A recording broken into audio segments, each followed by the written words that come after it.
یہودیت کی بات کریں تو دنیا کے قدیم ترین ادیان مطلب جو دین ہے ان میں سے ایک ہے۔ بنی اسرائیل کو اللہ تعالیٰ نے ایک وقت میں منتخب اور معزز قوم قرار دیا تھا۔ ان کی ہدایت کے لیے اللہ نے کئی پیغمبر بھیجے جن کی تعداد 48 تک بیان کی جاتی ہے۔ اگرچہ انہوں نے بار بار اللہ تعالیٰ کی نافرمانی کی لیکن اللہ تعالیٰ نے انہیں بار بار معاف کیا، حتیٰ کہ جب فرعون کا ظلم اپنی پیک کو پہنچا تو اللہ تعالیٰ نے ان کو نجات دی۔ صحرائے سینا میں 40 سال کے بھٹکنے کے دوران ان پر بادلوں کا سایہ رہا جو انہیں سورج کی تپش سے بچاتا رہا، لیکن اس کے باوجود یہ قوم ہدایت پر قائم نہ رہی اور آخرکار اللہ تعالیٰ نے ان پر اپنی ناراضگی کا فیصلہ نافذ کر دیا۔ یہودی مذہب میں عبادت کا ایک خاص نظام اس کے اندر موجود ہے۔ ان کے ہاں دن میں 3 مرتبہ عبادت کی جاتی ہے، ہمارے ہاں 5 مرتبہ کی جاتی ہے، یہودیوں کے ہاں 3 مرتبہ، صبح، دوپہر اور شام۔ ان میں صبح کی عبادت کو خاص اہمیت حاصل ہے کیونکہ یہ ان کی سب سے پہلی اور لمبی عبادت ہوتی ہے۔ اس میں مختلف حصے شامل کیے ہیں جن میں تورات اور زبور کی تلاوت، دینی تفاسیر اور شمع کی دعائیں شامل ہیں۔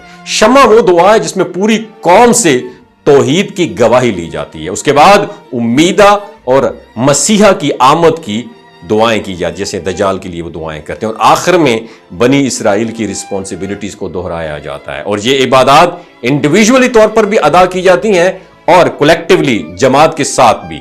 عبادت گاہوں میں ایک مخصوص مقام بلند ہوتا ہے جہاں سے ایک شخص عبادت کا آغاز کرتا ہے اور اس کے ساتھ ساتھ اس موقع پر ایک خاص آلہ بجایا جاتا ہے جس کی آواز سن کر لوگ عبادت گاہ میں جمع ہو جاتے ہیں۔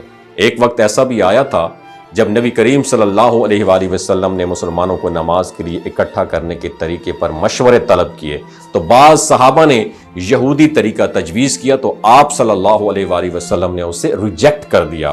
یہودی مذہب کی بات کی جائے اس میں روزوں کا بھی کانسیپٹ ہے۔ ان کے 2 بنیادی روزے یوم کفارہ اور تشا باؤ کے بھی ہیں، یاد رکھیے گا۔ ان کا دورانیہ تقریباً 25 گھنٹے ہوتا ہے، یعنی سورج غروب ہونے سے لے کر نیکسٹ دن رات کے اندھیرے تک۔ ان روزوں کے دوران نہ صرف کھانے پینے سے اوائڈ کیا جاتا ہے بلکہ دیگر کئی چیزوں جیسے غسل، چمڑے کے جوتے، خوشبو اور ازدواجی تعلقات سے بھی منع کیا گیا۔ اس کے علاوہ ان کے 4 اور روزے بھی ہیں جو سورج غروب ہونے سے لے کر سورج طلوع ہونے سے لے کر غروب آفتاب تک تقریباً ہوتے ہیں، اور بعض یہودی اپنی شادی کے دن یعنی کہ سہاگ رات کے دن بھی روزہ رکھتے ہیں تاکہ ان کے رشتے میں برکت آئے، اور کچھ متقی یہودی ہر پیر اور جمعرات کو بھی روزے رکھتے ہیں۔ ان کا عقیدہ ہے حضرت موسیٰ علیہ السلام پیر کے دن کوہ طور پر تشریف لائے تھے۔ اس کے علاوہ یہودی مذہب میں بھی خوشی اور فصل کی کٹائی کے تہوار منائے جاتے ہیں۔ ان میں ایک معروف تہوار جو ہے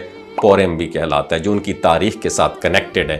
یہودی عبادات اور عقائد نہ صرف ان کی روحانی زندگی کا حصہ ہیں بلکہ ان کی ثقافت اور روزمرہ کی زندگی میں بھی گہرے طور پر اس پہ اثرات شامل ہیں۔